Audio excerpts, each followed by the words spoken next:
സുനിൽ ബോസിൻ്റെ മറ്റൊരു വീഡിയോയിലേക്ക് എല്ലാവർക്കും സ്വാഗതം. ഞാൻ സുനിൽ, പത്തനംതിട്ട. വീഡിയോ ആദ്യമായി കാണുന്നവർ സബ്സ്ക്രൈബ് ചെയ്യാൻ മറക്കാതെ ഇരിക്കുക, ബെൽ ബട്ടൺ പ്രസ് ചെയ്യുക, അതുപോലെ ലൈക്ക്, ഷെയർ, കമൻറ്റ് ചെയ്യുക. 18ാമത് ലോക്സഭാ തെരഞ്ഞെടുപ്പിൻ്റെ ഫലം പുറത്തു വന്നു കഴിഞ്ഞു. ഭാരതീയ ജനതാ പാർട്ടി പ്രതീക്ഷിച്ച ഒരു വിജയം കൈവന്നില്ല എന്ന് വേണം നമുക്ക് ഈ തരുണത്തിൽ പറയാൻ. 240 സീറ്റുകളുമായി BJP ഏറ്റവും വലിയ ഒറ്റകക്ഷിയായിട്ടുണ്ട്. NDA മുന്നണിക്ക് 292 സീറ്റുകളാണ് ലഭിച്ചത്. ദേശീയ ജനാധിപത്യ സഖ്യത്തിൽ 7 സ്വതന്ത്രന്മാർ കൂടി ചേർന്ന് ഇപ്പോൾ 300 സീറ്റുകൾ തികച്ചു എന്നാണ് ഏറ്റവും പുതിയ വിവരം. NDA മുന്നണിയിലെ പ്രധാന കക്ഷി ഇവരാണ്. അത് നിതീഷ് കുമാറിൻ്റെ ജനതാദൾ യുണൈറ്റഡ് ആണ്. അവർക്ക് 12 സീറ്റുകളുണ്ട്. ചന്ദ്രബാബു നായിഡുവിൻ്റെ തെലുഗുദേശത്തിന് 16 സീറ്റുകൾ ലഭിച്ചിട്ടുണ്ട്. ഏകനാഥ് ഷിൻഡെയുടെ ശിവസേനയ്ക്ക് 7 സീറ്റുകളുണ്ട്. ലോക ജനശക്തി പാർട്ടിക്ക് 5 സീറ്റുകൾ. ഇങ്ങനെയാണ് NDA മുന്നണിയിലെ പ്രധാന കക്ഷിനില. ND മുന്നണിക്ക്, അതായത് ഇന്ത്യ മുന്നണിക്ക് 233 സീറ്റുകളാണ് ലഭിച്ചത്. ഇതിൽ ഇന്ത്യൻ നാഷണൽ കോൺഗ്രസ് 99 സീറ്റുകളുമായി ഏറ്റവും വലിയ കക്ഷിയാണ്. അഖിലേഷ് യാദവിൻ്റെ സമാജ്വാദി പാർട്ടിക്ക് 37 സീറ്റുകളുണ്ട്. മമതാ ബാനർജിയുടെ തൃണമൂൽ കോൺഗ്രസിന് 29 സീറ്റുകൾ. MK സ്റ്റാലിൻ്റെ DMK പാർട്ടിക്ക് 22 MP കിട്ടിയിട്ടുണ്ട്. അതുപോലെ ഉദ്ധവ് താക്കറെയുടെ ശിവസേന ഗ്രൂപ്പിന് 9 MP. ശരത് പവാർ നയിക്കുന്ന NCP ഗ്രൂപ്പിന് 7 MP ലഭിച്ചിട്ടുണ്ട്. Communist party of India Marxist 4 MP, മുസ്ലിം ലീഗിന് 3, CPI 2, ജാർഖണ്ഡ് മുക്തി മോർച്ച 3 എന്നിങ്ങനെയാണ് ഇന്ത്യ മുന്നണിയിലെ കക്ഷികളുടെ നില. ഈ 2 മുന്നണികളിലും ഇല്ലാത്ത ചെറിയ പാർട്ടികൾക്കും സ്വതന്ത്രന്മാർ ഉൾപ്പെടെ 18 സീറ്റുകൾ ലഭിച്ചിട്ടുണ്ട്.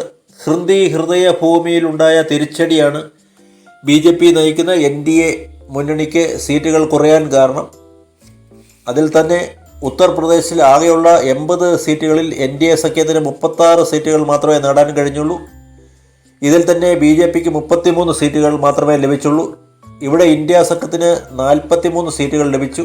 സമാജ്വാദി പാർട്ടിക്ക് 37 സീറ്റുകളാണ് ലഭിച്ചത്.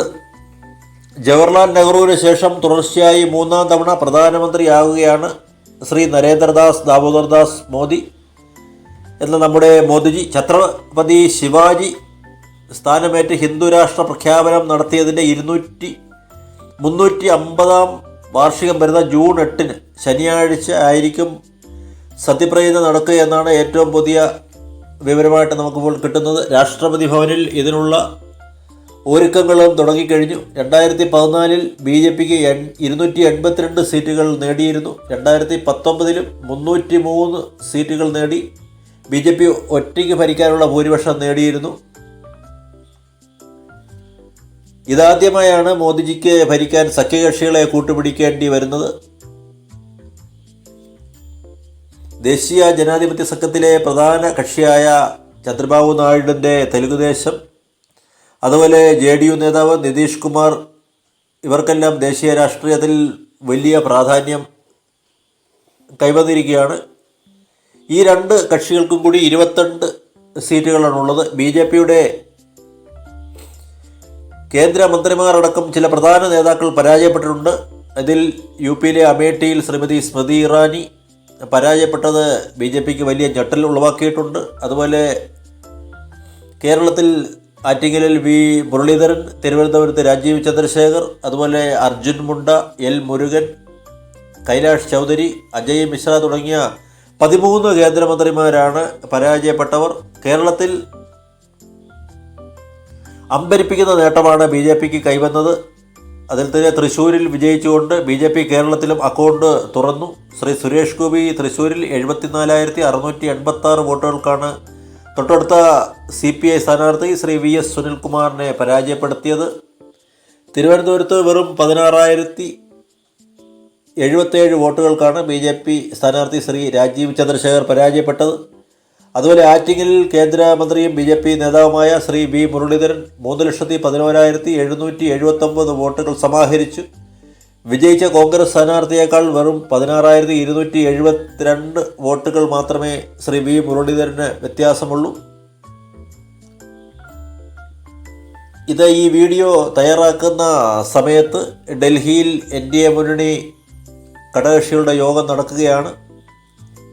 ശനിയാഴ്ചയാണ് മോദിജി മൂന്നാം തവണയും പ്രധാനമന്ത്രിയായി സത്യപ്രതിജ്ഞ ചെയ്യുന്നതിന് ശനിയാഴ്ച സത്യപ്രതിജ്ഞ നടക്കുമെന്നാണ് ഏറ്റവും പുതിയ വിവരം.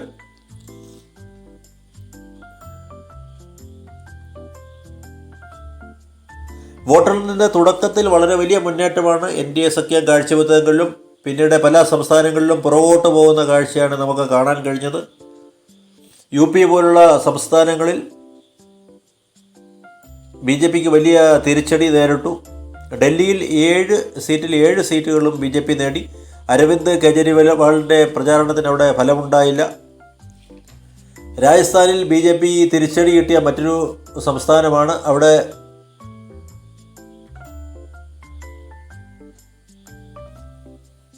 ഇന്ത്യ സഖ്യം 11 സീറ്റുകൾ നേടി. BJPക്ക് 14 സീറ്റുകൾ കിട്ടി. കോൺഗ്രസിന് അവിടെ 8 സീറ്റുകളാണ് നേടാൻ കഴിഞ്ഞത്. മഹാരാഷ്ട്രയിൽ NDA മുന്നണിക്ക് തിരിച്ചടി കിട്ടിയ മറ്റൊരു സംസ്ഥാനമാണ്. ഇവിടെ ഇന്ത്യ സഖ്യത്തിന് 30 സീറ്റുകളാണ് ലഭിച്ചത്. NDA സഖ്യത്തിന് 17 സീറ്റുകളാണ് ഇവിടെ ലഭിച്ചത്. കോൺഗ്രസിന് 13 സീറ്റുകൾ കിട്ടി. BJPക്ക് 9 സീറ്റുകളാണ് ഇവിടെ ലഭിച്ചത്. എന്തൊക്കെയാണെങ്കിലും മൂന്നാം തവണയും ആദരണീയനായ പ്രധാനമന്ത്രി ശ്രീ നരേന്ദ്ര ദാമോദർദാസ് മോദി ഭാരത പ്രധാനമന്ത്രിയായി അധികാരമേറ്റെടുക്കുകയാണ്. ചരിത്ര നേട്ടമാണിത്. ഇത്തവണ പ്രധാനപ്പെട്ട സഖ്യകക്ഷികളെ കൂട്ടുപിടിച്ചുകൊണ്ടാണ് പ്രധാനമന്ത്രി